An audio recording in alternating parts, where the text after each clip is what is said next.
دوستو، حضرت ابراہیم علیہ السلام کے 4 بیٹے تھے، یعنی حضرت اسماعیل علیہ السلام بی بی ہاجرہ کے بطن سے، اور حضرت اسحاق علیہ السلام مدین اور مدائن بی بی سارہ خاتون کے بطن سے تھے۔ دوستو، حضرت اسماعیل علیہ السلام کے صرف ایک بیٹے تھے، لیکن تورات میں لکھا ہے کہ 12 بیٹے تھے،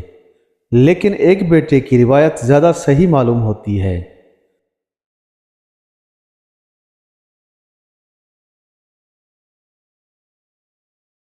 اور حضرت اسحاق علیہ السلام کے 2 بیٹے تھے،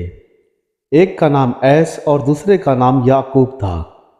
اور مدین کے ایک بیٹے کا نام شعیب تھا، اور وہ مدین کے بیٹے عجم کے بادشاہ تھے۔ حضرت ابراہیم علیہ السلام نے 124 برس کی عمر میں وفات پائی۔ دوستو، چونکہ حضرت ابراہیم علیہ السلام